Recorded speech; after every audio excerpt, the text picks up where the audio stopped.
Où nous plongeons depuis 6 heures ce matin dans une guerre mondiale, une guerre économique où chaque acteur réagit et surréagit.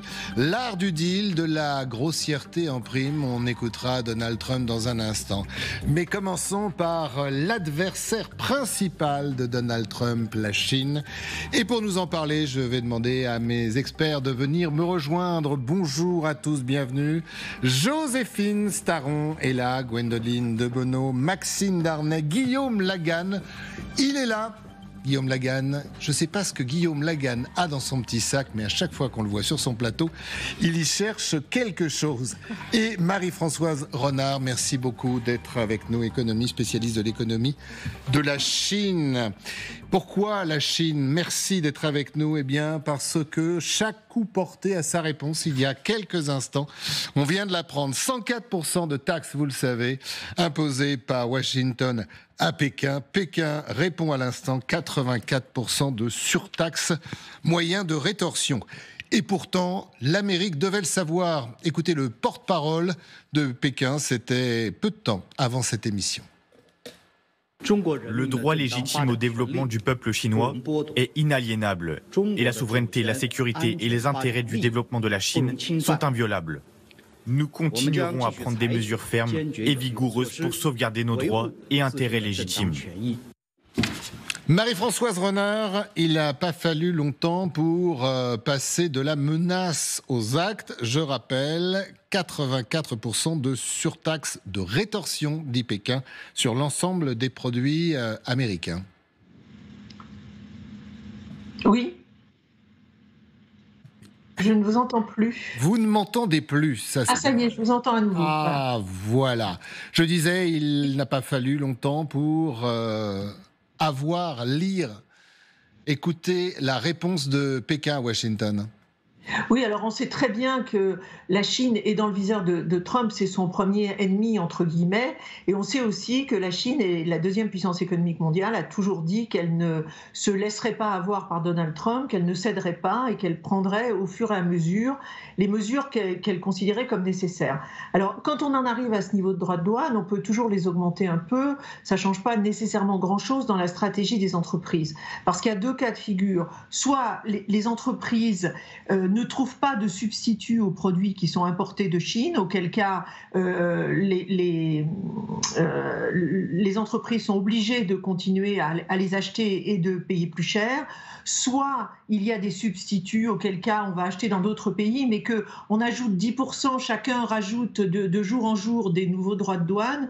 Sur le fond, on voit bien qu'il y a une reconfiguration du commerce mondial, mais sur le fait de dire on ajoute un peu plus de taxes, c'est simplement le message selon lequel le pays est assez puissant et assez fort pour ne pas céder à Donald Trump. Restez avec nous, Marie-Françoise, on a besoin de vos lumières, mais c'est intéressant ce que vous dites, parce qu'on en est là. Alors, il y a le fond, on peut en parler bien évidemment, mais il y a la forme. Je rappelle quand même que, je crois que c'est hier, Donald Trump disait « J'attends un coup de téléphone de Xi Jinping et on va discuter entre nous, ça va s'arranger ». Bah voilà, en fait, de coups de téléphone, il n'y en a pas eu, et 84% de taxes. Visiblement, on a le sentiment que Trump ne savait pas à qui il s'adressait. Oui, on le sait, l'économie chinoise, elle est extrêmement dépendante des exportations vers le reste du monde et en particulier vers les États-Unis. La substitution pourrait être la consommation intérieure, mais à ce stade, le Parti communiste n'a pas décidé de choisir cette voie de croissance. Donc c'est un élément de fragilité pour l'économie chinoise, mais en même temps, je viens de le dire, c'est aussi un régime extrêmement cadenassé qui tient sa population et donc les Chinois peuvent supporter peut-être un bras de fer avec l'Amérique beaucoup plus longtemps que l'Amérique elle-même ne va pouvoir le supporter. Parce qu'à la fin, là, bon, on est dans les heures, dans les jours de ce qui a été décidé par Donald Trump, mais on le sait bien, ça commence à sortir. Les produits qui viennent de Chine, qui sont quand même partout, hein, quand vous allez dans l'équivalent d'un supermarché Walmart aux États-Unis, vous trouvez partout des produits made in China, made in China. Donc il va y avoir un choc pour les Américains, pour les consommateurs américains. Et il va falloir qu'ils réconcilient les deux parties de leur cerveau. Celui qui a voté pour Donald Trump pour demander beaucoup de choses, notamment peut-être plus de production aux États-Unis, et puis l'autre partie, c'est celle du consommateur, et on sait qu'aux États-Unis, la consommation, c'est quelque chose de très important, qui va devoir accepter des prix beaucoup plus élevés. Maxime Darnay, chiffre pour chiffre, c'est une guerre, on l'a dit. Alors, vous allez voir qu'il y a des pays qui cèdent, des pays qui réfléchissent, comme la France et l'Europe, on y reviendra, et il y a des pays qui ont décidé de combattre parce qu'ils ont les moyens de combattre, en fait. Oui, effectivement, dans ce bras de fer, c'est vraiment les trois puissances commerciales qui s'expriment le plus, les États-Unis, l'Union européenne et la Chine. Les pays plus petits, c'est-à-dire essentiellement le reste du monde, tout ce qu'ils peuvent faire, c'est envoyer des délégations à Washington et essayer de négocier des deals, donc des accords commerciaux, pour espérer avoir des droits de douane moins importants. Parce que pour eux, c'est vraiment un impact considérable sur leur économie. On parle beaucoup du Vietnam, notamment, ce genre de pays asiatiques qui sont très dépendants en termes d'exportation vers les États-Unis. Donc les trois pays, ce qui est intéressant de voir, on l'a évoqué, c'est la réaction. L'Union européenne est plutôt dans la mesure. Elles se rendent bien compte que là, on est au bord d'une crise mondiale potentiellement d'une ampleur forte, voire très forte, avec les États-Unis probablement, potentiellement déjà en récession. Donc les Européens ont bien compris, je pense, la gravité de la situation. Il faut être dans la mesure. Les Chinois, en revanche, ils sont vraiment dans l'escalade. Ils répondent vraiment de façon agressive à Donald Trump. Je pense, dans l'espoir de se dire que Donald Trump va finir par céder. Les marchés financiers qui chutent, qui sont en tension très forte à l'heure où on se parle, à la minute où on se parle, notamment il y a des contagions sur les marchés obligataires, on pourra peut-être en parler, c'est assez inquiétant ce qui se passe. Espère que Donald Trump, la Maison-Blanche, va céder face à ce qui est en train de se passer sur les marchés. Non, mais ce qui est quand même incroyable, et vous avez raison de le souligner, c'est qu'on n'est pas dans une petite bisbille, Joséphine. On joue avec l'économie mondiale.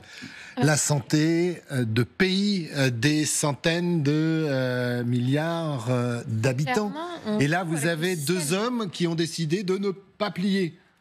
Et ce qui est assez intéressant quand on regarde les stratégies des trois pôles que vous avez nommés, États-Unis, UE, Chine, c'est que chacun a un rapport différent à leur propre population et à leurs propres consommateurs. Pour Donald Trump, peu importe le coût qu'il fera peser sur les épaules et dans les porte-monnaies des Américains, tant que le résultat final est bon. Et là, toute la question, c'est de savoir combien de temps a-t-il besoin finalement pour que ce pari-là réussisse. Et en attendant, les Américains souffriront, il l'a dit. Il a dit d'ailleurs c'est un médicament amer pour qu'ensuite le remède fonctionne.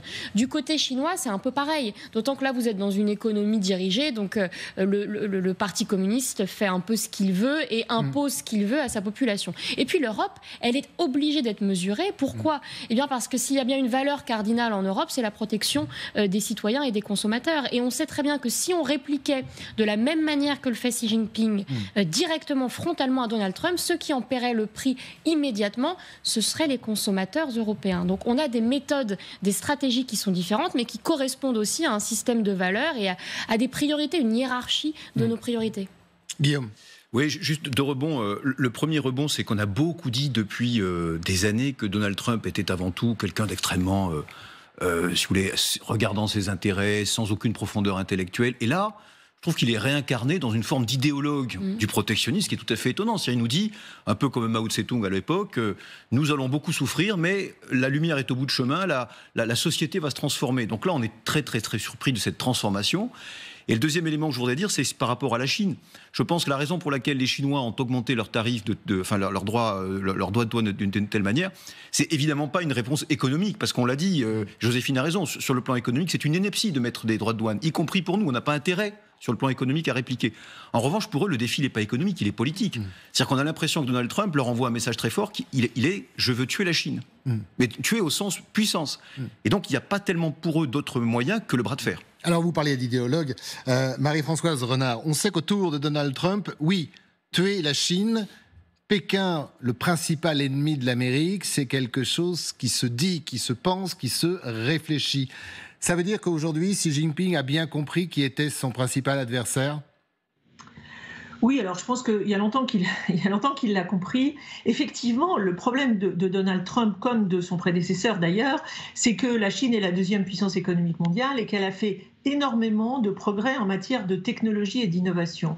Je pense que pendant longtemps, les différents pays, et notamment les États-Unis, ont profité du marché chinois, mais n'ont pas considéré que la Chine pourrait les concurrencer sur un domaine comme la technologie, comme l'innovation, etc. C'est le cas aujourd'hui. Donc, l'hégémonie américaine, elle est remise en question, ce qui, indirectement, remet en question ses valeurs. Et je crois que la situation de la Chine et de l'Europe sont différentes par rapport aux États-Unis.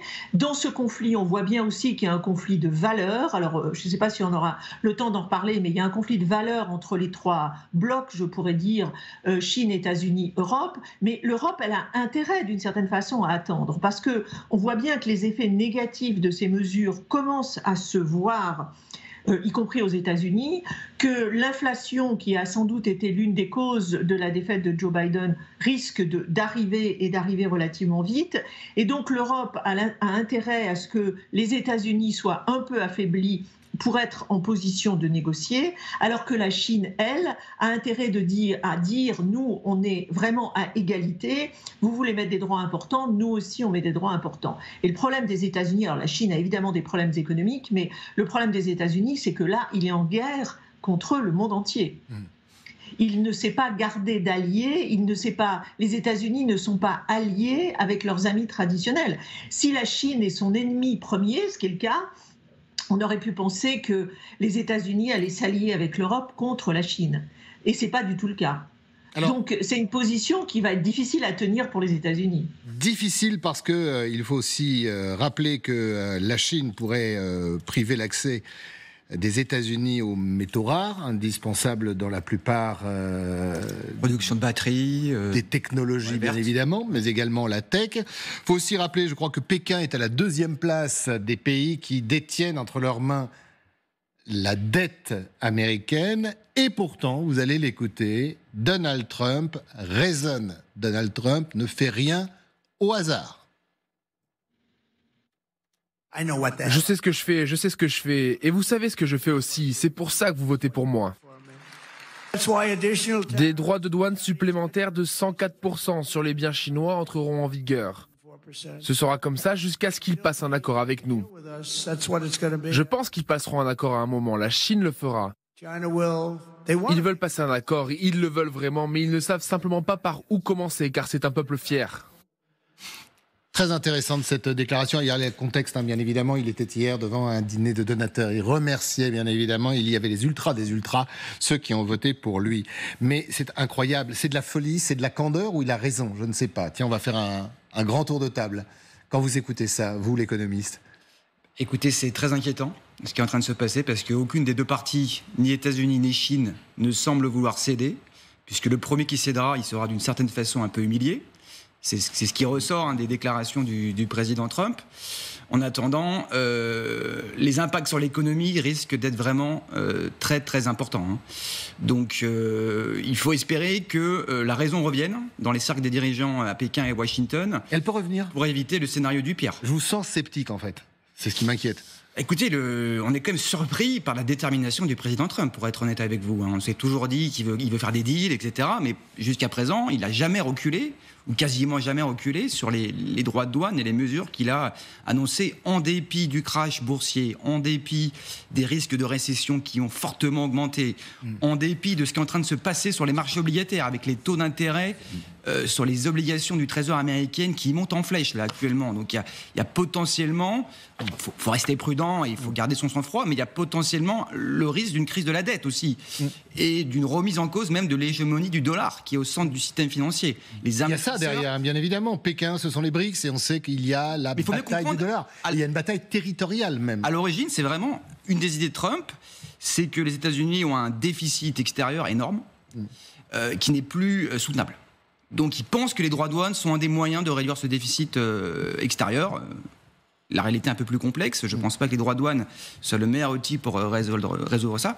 Mais enfin bon, c'est l'idée derrière. Le problème, c'est que les États-Unis, du coup, sont en position extrêmement faible. Leur dette est détenue en grande partie par les étrangers. Le dollar est au centre du système financier international. Et si la confiance commence à s'éroder dans le dollar, et c'est un petit peu ce qu'on perçoit aujourd'hui dans les marchés, le dollar se vend, donc le dollar s'affaiblit. Typiquement, dans ce genre d'événement où la récession pointe, où l'économie mondiale est en train d'un peu de s'affaisser, le dollar est une valeur refuge. Les obligations du Trésor américain sont des valeurs refuge. C'est pas ce qui est en train de se passer actuellement. Donc on est vraiment dans une configuration très différente des crises précédente et assez inquiétante. Oui. Vous y croyez, vous, jusqu'au boutiste, alors de Xi Jinping, bien évidemment, peut-être d'ailleurs, mais de Donald Trump, parce que bon, on en parlera tout à l'heure ensemble, hein, il y a quand même une forme de contestation jusque dans son propre camp, mais il y a quand même une réalité. Alors, l'art du deal, je veux bien. Son gourou, Pete Navarro, je veux bien aussi, mais il y a quand même des limites. Il va s'en rendre compte, comme vous le disiez à juste titre, Guillaume, tout à l'heure. Les États-Unis restent une démocratie, donc le peuple compte. Je ne sais pas. Le peuple compte. Bon, là, ce qui est intéressant d'ailleurs, c'est qu'hier soir, il était dans une levée de fonds pour les prochaines élections. En fait, les élections aux États-Unis sont quasi permanentes. C'est dans moins de 2 ans que les midterms vont se dérouler. Il y a déjà eu des élections partielles qui ont été moyennement réussies quand même par le Parti républicain. Il y a une forme d'érosion de son électorat. Maintenant, ce qui est quand même frappant, c'est ce que disait Maxime tout à l'heure, c'est le côté quand même très entêté, très idéologique de sa position. C'est la différence avec le premier mandat. Hein. Dans le premier mandat, il partait d'un constat qui était erroné, mais on avait l'impression qu'il avait donné ce constat pour gagner l'élection, mais qu'ensuite il n'était pas vraiment prêt à aller jusqu'au bout. Ce constat était celui que les États-Unis étaient abusés, utilisés par le reste du monde et en fait perdaient dans cette mondialisation. Or en fait, on sait que objectivement, ce n'est pas vrai. Les États-Unis sont à la tête du système mondial. 1/4 du PIB mondial se fait aux États-Unis. Les États-Unis sont un pays riche sur le plan économique. Il y a des problèmes sociaux aux États-Unis, mais qui ne sont pas liés à l'économie. Il n'y a pas de chômage aux États-Unis. L'abondance globalement règne. Donc en fait, dire que les États-Unis sont dans une situation déplorable, ce qu'il a dit tout au long de sa campagne, c'est déjà un constat de départ qui est faux. La première fois qu'il a été président, on a eu l'impression que, comme il était arrivé un peu par hasard à la Maison-Blanche, il n'a pas pu vraiment aller au bout de ses idées. Là, il est arrivé avec un mandat beaucoup plus clair et il semble déterminé à aller jusqu'au bout, même si dans la coalition qu'il a soutenue, vous avez cité Pete Navarro, il y a certains de ses conseillers qui sont clairement protectionnistes, qui sont clairement... on a parlé tout à l'heure du dollar, ils voudraient remettre en question le système du dollar. Vous avez peut-être vu ces théories selon lesquelles on obligerait les pays à acheter du dollar sur le long terme, avec une forme de réduction de la dette américaine, parce qu'on accepterait de moins payer, et ça serait la condition à ce que les États-Unis vous aident sur le plan militaire.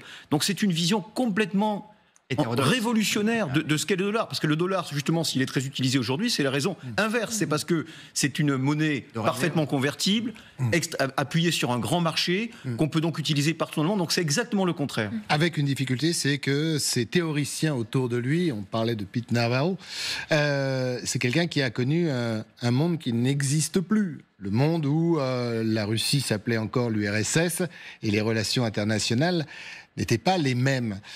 Quand vous l'entendez, on va l'entendre parce qu'il a dit autre chose. Je vous parlais tout à l'heure de propos bien plus orduriers parce qu'il y a le fond et la forme chez Trump. Cette situation, elle vous inquiète, mais on pouvait s'en douter. Pékin n'allait pas plier.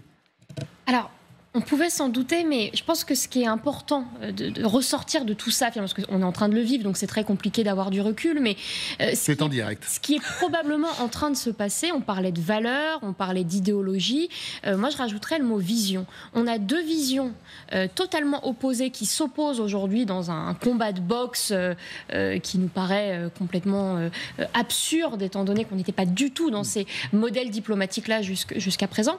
Et celui qui sortira vainqueur de ce combat de boxe, c'est celui qui redéfinira les règles, les nouvelles règles de l'ordre mondial. Ça, c'est très important. Je pense que c'est pas moins que ça qui est en train de se jouer aujourd'hui. Alors, est-ce que ce sera les États-Unis? Est-ce que ce sera la Chine? Ou est-ce que finalement, ce sera l'Europe? Parce que on parle de ce combat de boxe, mais il y a un 3e joueur quand même dans ce match-là qui est plutôt qui réagit intelligemment pour l'instant, prudemment, qui ne met pas toutes ses cartes sur la table. Donnera une partie de ses réponses la semaine prochaine. On va en parler dans un instant. Et probablement qu'une partie, parce qu'il y en aura d'autres. Il y a une gradation de la réponse qui est pertinente et qui aussi observe le combat qui est en train de se dérouler et qui est un peu un combat autodestructeur des 2 côtés, des 2 rivaux que sont les États-Unis et la Chine. Marie-Françoise Renard, merci toujours d'être avec nous. Tout à l'heure, vous avez esquissé le mot valeur. Joséphine Staron vient d'en parler.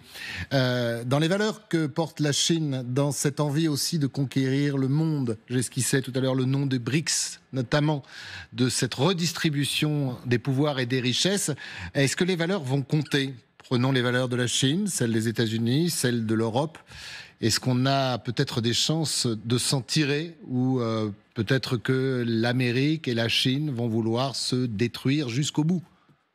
Alors, c'est effectivement sur le fond, je crois, un conflit de valeurs. Il ne faut jamais oublier que l'objectif premier des dirigeants chinois, quel qu'il soit, c'est le maintien au pouvoir du Parti communiste. Et donc, toutes les politiques qui sont mises en place ont cet objectif et sont faites dans ce but. Et on voit bien que la Chine s'est énormément développée en suivant l'ordre mondial, à peu près jusqu'en 2008 et la crise financière. À partir de là, elle a considéré qu'elle était assez puissante pour avoir un poids beaucoup plus actif et le dire sur la scène internationale, et qu'elle avait intérêt à intervenir dans la gouvernance mondiale. Et c'est ce qu'elle a fait, en étant présent, beaucoup plus présent aux Nations Unies, etc. Et aujourd'hui, il y a un enjeu très important qui est la définition des normes internationales dans différents domaines. Et donc, la Chine va toujours de plus en plus intervenir pour jouer un rôle dans la définition de la gouvernance mondiale, on l'a vu avec les institutions qu'elle a créées, et également dans la définition des normes. Et donc, de ce point de vue-là, il y a un conflit de valeurs, sachant que la Chine ne tient pas spécialement à développer son modèle dans le reste du monde, c'est pas son problème. Son problème, c'est qu'on ne l'empêche pas de se développer sur son territoire. Et je crois que, pour reprendre la conversation que vous venez d'avoir, la différence, c'est que la Chine a pour elle le temps long politique, contrairement à Donald Trump. Il y a des midterms dans 2 ans, c'est très très court. Et comme je le disais tout à l'heure, les États-Unis, les consommateurs américains, etc., peuvent réagir très vite. Donc je disais tout à l'heure, ça donne du temps à l'Europe, mais c'est une situation qui est différente de la Chine. En revanche, la Chine a des problèmes à court terme, notamment des problèmes de consommation, des problèmes de chômage des jeunes. Et je crois que le Parti communiste ne fait pas ce qu'il veut avec la population. La population, elle a un pouvoir de réplique, de manifestation, etc. Et le gouvernement est très sensible, notamment à travers ce qui se dit sur les réseaux sociaux, est très sensible à ce que pense la population. Donc, les faiblesses de l'économie chinoise pèsent sur le court terme et font que le gouvernement ne peut pas faire n'importe quoi. Et juste pour finir, par rapport à ce qui a été dit, effectivement, le déficit commercial américain est très important, mais il n'est pas lié à la politique commerciale, il est lié au fait qu'il n'y a pas assez d'épargne aux États-Unis par rapport à la consommation. Donc, ce n'est pas les droits de douane qui vont changer quelque chose. Et en revanche, et on n'en parle pas assez, les États-Unis ont un excédent en matière de services, ce qui est un moyen d'atteindre les États-Unis, et c'est sans doute ce que va faire l'Europe.